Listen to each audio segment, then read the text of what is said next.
Alors, cette année, peut-être que tu as acheté tes plants en grande surface ou peut-être en jardinerie. Peut-être que tu as regardé un petit peu autour de toi ou peut-être qu'il y a quelqu'un dans ton entourage qui a démarré et qui a fait ses propres semis cette année. Et t'aimerais bien essayer de faire pareil. Et je trouve que c'est super de faire soi-même parce que euh, c'est un premier pas vers l'autonomie et quoi de mieux que de commencer par la base qui est effectivement la graine. Concrètement, la base d'une plante, c'est la graine et donc la base de ton potager, c'est des graines. Et donc voilà, peut-être que t'as regardé un petit peu autour de toi et que tu voulais faire tes propres plans. Peut-être pour cet automne ou cet hiver ou peut-être pour l'année prochaine. Et je trouve que c'est super parce que si tu y prends goût, si tu y arrives bien, etc., tu pourras voir un peu plus loin. Parce que c'est une méthode, c'est un principe qui est intéressant, c'est qu'une fois qu'on y est, je trouve qu'on a du mal à revenir en arrière. En tout cas, moi, pour ma part, depuis que j'ai fait mes propres plans, j'ai beaucoup de mal à acheter en jardinerie.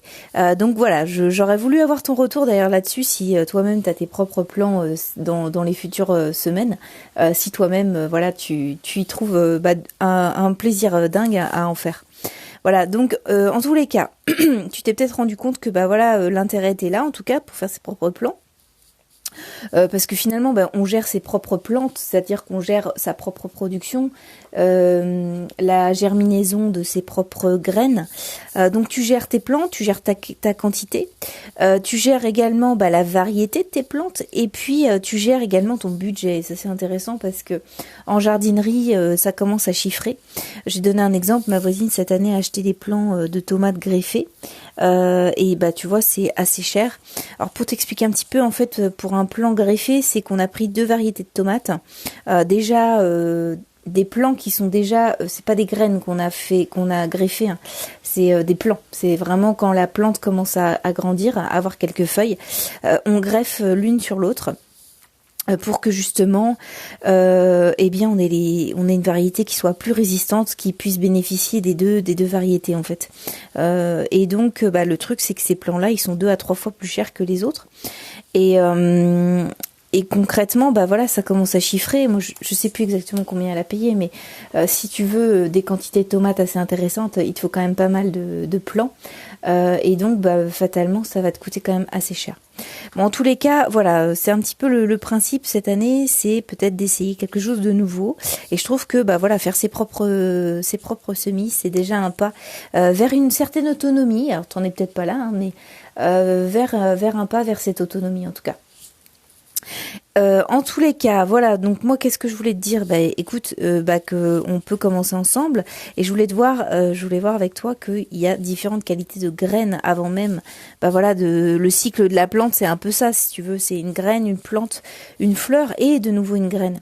Et je pense que tu as raison de démarrer par ça parce que finalement, comme je te disais, la graine c'est la base de ton potager, c'est vraiment le b.a.-ba, c'est avant d'avoir des plants, avant d'avoir de l'eau, avant d'avoir du terreau ou autre chose.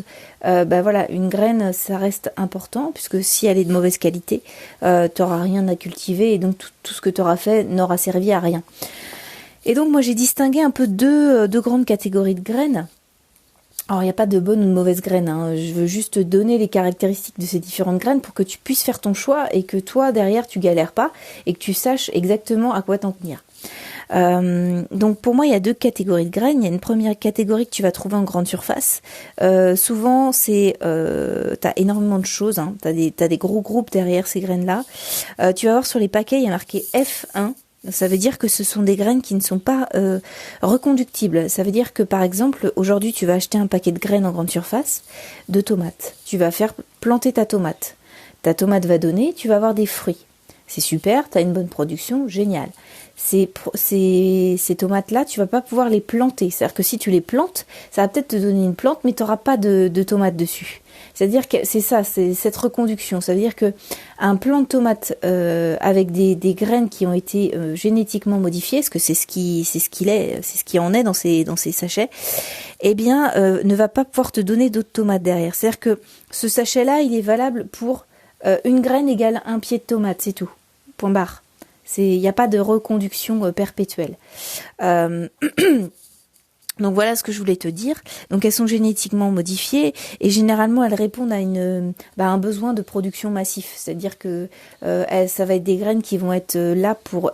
Elles ont été génétiquement modifiées pour être assez très productives. C'est-à-dire que sur un pied, tu vas avoir beaucoup de... Techniquement, en fonction des variétés que tu choisis, mais techniquement, c'est le critère principal, puisque c'est un critère pour les industriels, en fait. C'est grosse quantité et aussi standardisé un petit peu. Bon, là, ils se sont un peu élargis en termes de gamme de produits, en termes de gamme de variétés de légumes. Mais si tu regardes, c'était assez standardisé il y a quelques années. Donc, une tomate était rouge, elle était ronde. Ensuite, une salade, c'était vert. Ensuite, une carotte, c'était orange. C'était très standardisé, en fait, ce qu'ils proposaient en magasin. Donc là, ils élargissent un petit peu. Maintenant, on a des choses un peu plus différentes, mais ça reste quand même généralement, tu pourras regarder sur ton paquet, si c'est marqué F1, c'est qu'elles ne sont pas reconductibles. Voilà, l'intérêt de ces sachets de graines, c'est qu'ils sont bon marché. Généralement, tu te retrouves avec des graines qui sont vraiment pas chères. Donc, écoute, pour démarrer, ça peut être intéressant pour toi d'avoir une variété assez intéressante. Mais sache qu'à un moment donné, ta graine, elle va pas durer dans le temps, et donc tu seras fatalement obligé d'acheter encore et encore. Le but, c'est que ça, en fait, ils ont un peu la main mise sur ces graines-là, et donc, forcément, ça t'incite à en acheter tous les ans. Voilà. Donc c'est un petit peu, c'est d'autres valeurs. Je pense que je pourrais te faire un autre podcast là-dessus, je pense. Mais là aujourd'hui, voilà, je m'en tiens à des graines. Voilà, c'est ce qu'il faut savoir sur ces graines-là. Ensuite, la deuxième catégorie de graines, c'est des graines paysannes. C'est des graines, donc tu peux avoir ces graines-là sur des sites qui sont un peu différents. Des fois, tu peux avoir des petits magasins bio qui peuvent te les proposer. J'en ai vu également en jardinerie, tu vois, comme quoi tout change. C'est des graines qui sont souvent, alors soit elles sont anciennes, soit c'est des variétés qui sont très particulières. Et là, tu peux les reproduire, c'est-à-dire que tu peux garder ton sachet plusieurs années. Alors c'est sûr, une graine, si elle est mal entreposée, elle va moins bien vieillir et donc elle donnera moins. Donc ça sera toujours intéressant. On va dire que la graine sera toujours plus porteuse et plus susceptible de donner un plant les premières années. Ça c'est sûr, c'est indéniable. Au fur et à mesure du temps, une graine va se détériorer, elle va se dégrader. Surtout si tu la stockes mal. Donc ça peut être intéressant à savoir. Mais en tous les cas, voilà, ça peut être intéressant d'essayer ces graines-là, ces variétés que j'appelle dites paysannes, et qu'on peut reconduire techniquement indéfiniment. C'est-à-dire que, par exemple, on va reprendre mon exemple de la tomate. J'achète un pied de tomate chez Pascal Pot. Je sais pas si tu connais cette personne-là, c'est une personne spécialiste du pied de tomate sur Internet. Tu peux regarder, c'est Pascal Pot. Tu mets tomate qui pousse sur une terre aride, tu vas tomber sur lui, c'est obligé. Et en gros, il vend ses propres graines, des graines paysannes, et il a réussi à les faire pousser sur un terrain qui est ultra sec. Et ces graines-là, si tu veux, on va les semer. Donc tu vas les semer, tu vas avoir ton pied de tomate, tes tomates vont donner des fruits. Dans ces fruits, tu as les graines, tu récupères ces graines, tu les fais sécher, et là, tu vas pouvoir refaire des graines. Moi, j'ai des graines d'il y a 2-3 ans, là, maintenant. Elles donnent toujours.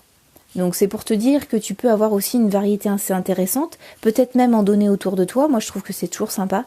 Parce que c'est des variétés auxquelles j'aurais pas forcément pensé, notamment au niveau des tomates. Je sais que Monsieur Pot, justement, je sais pas si c'est vrai, je dis bien son nom en tout cas, eh bien il a des variétés de tomates qui sont assez phénoménales et qui sont bien loin des standards que peut proposer les grandes surfaces. Voilà, donc c'est ce que je voulais te proposer aujourd'hui. En tout cas, tu as ces deux catégories-là. Moi, je trouve que moi j'ai les deux. En tout cas, je tends vers une variété paysanne en totalité, parce que je tends vers l'autonomie alimentaire et l'autonomie totale, c'est-à-dire au-delà de l'aliment. Si je suis autonome en graines, c'est déjà une première étape, je trouve. Et puis, ce qui peut être intéressant, c'est vraiment le côté résistance. Et puis, souvent, ces graines-là, les graines paysannes, sont axées sur des variétés plutôt locales qu'on a un peu perdues finalement à cause de ces gros groupes qui ont standardisé un peu nos graines, qui ont standardisé un peu nos potagers. Et finalement, on ne s'est pas réapproprié en fonction des régions de France ou nos départements, et bien des variétés qui étaient adéquates par rapport à notre terrain. Donc, ces variétés paysannes peuvent être déjà une première étape vers une biodiversité qui reste intéressante puisque tu fais partie de cette biodiversité puisque tu vas reconduire des semences en fait. C'est ça, c'est reconduire des semences. Et puis en plus si tu fais partager à tes proches des graines et autres, c'est super parce que tu es dans cette étape-là de faire vivre cette biodiversité.